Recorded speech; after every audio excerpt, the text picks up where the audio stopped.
We divide 670 by 5 in long division method. 5 times 1 is 5.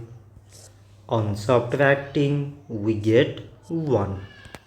So now we put down this 7 and it is 17. 5 times 3 is 15. On subtracting we get 2. So again we put down this 0 and it is 20. So 5 times 4 is 20. On subtracting we get 0.